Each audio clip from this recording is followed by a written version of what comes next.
जिनको देखकर भी अगर आप नहीं जागृत हो पा रहे हैं, तो कहीं ना कहीं आपका दुर्भाग्य बहुत बड़ा है। एपस्टीन एपस्टीन फाइल्स एक ऐसी गाथा जो कि स्वाभाविक है, नेचुरल है। भोग मनुष्य की प्रवृत्ति का अहम हिस्सा है। जो भी उससे इनकार कर रहा है, या तो वो पाखंडी है, या वो पौरुष विहीन है, और या वो पागल है। भोग जो है, भोग वो मनुष्य की प्रवृत्ति का अहम हिस्सा है। अगर वो खंडन कर रहा है कि नहीं हमें भोग नहीं चाहिए, तो या तो पाखंडी है, या पौरुष विहीन है, या पागल है, और या फिर जागृत है। वो चार चार में से ही कोई होगा, पांचवा नहीं हो सकता। कोई इनकार नहीं कर सकता कि साहब हमको जीवन में भोग नहीं चाहिए। तो अगर कोई व्यक्ति भोग से इनकार कर रहा है, या तो वो पाखंडी है, या वो पागल है, या वो पौरुष विहीन है। इसलिए बुढ़ापे में मृत्यु की आकांक्षा पैदा हो जाती है।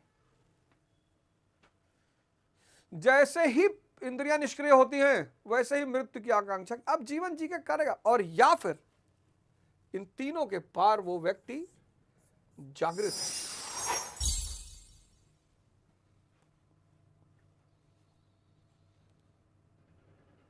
और ये जो जागृत है, ये महाभोगी है, क्योंकि ये शुद्ध चैतन्य का भोग करता है। सर आपको मैं बताऊं, बहुत लोगों ने कोशिश की इसको समझाने की, मैं भी नहीं कर पाऊंगा, कि आप और हम जिस सुख के चक्कर में परेशान हैं, उससे एक बहुत विशाल महासुख हमारे अंदर है। लेकिन सिर्फ गुरु आशीर्वाद से आप उस डायरेक्शन में बढ़ सकते हैं। अब एपस्टीन फाइल,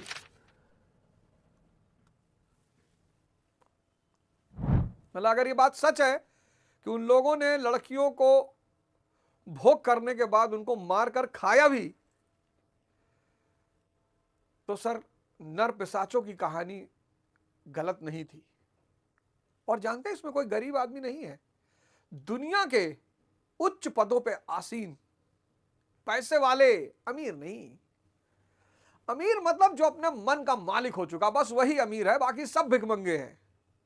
सिर्फ पैसा मांगने वाला है भिखमंगा नहीं, जो सामान सम्मान मांग रहा है वो भी भिखमंगा है, जो प्रेम मांग रहा है वो भी भिखमंगा है, जो वासना मांग रहा है सब भिखमंगे हैं। जो भी मांग रहा है, जैसे मैं पटपटगंज में वोट मांग रहा था, मैं भी भिखमंगा हो गया था। जो भी मांग रहा है वो भिखमंगा है। ये एपस्टीन फाइल्स, इस पे बहुत ज्यादा वीडियो बनाने की जरूरत नहीं है कि भैया देखिए ये ऐसा हो गया, भैया इन्होंने कट डाला। सब करना चाहते हैं।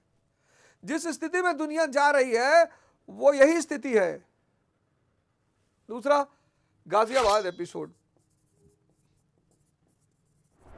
जिसमें 3 बहनों ने आत्महत्या कर ली, 16, 14, 12, 9वीं मंजिल से कूद कर आत्महत्या कर ली।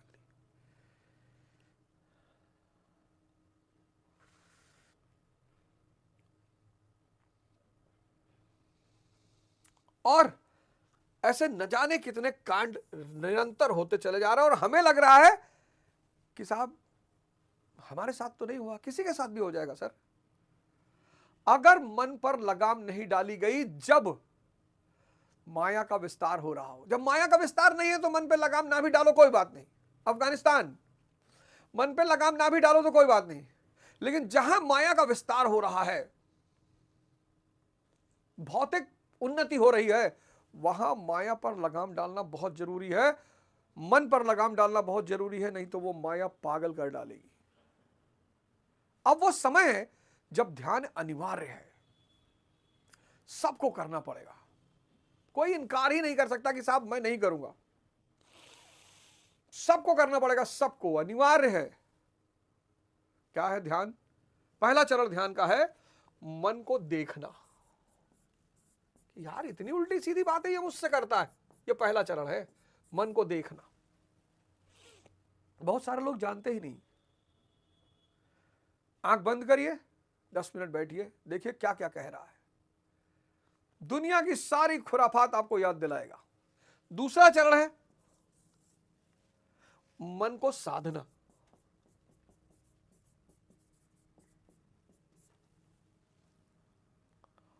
यह तपस्या का चरण है।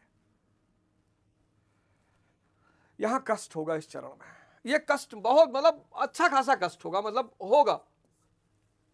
और तीसरा चरण है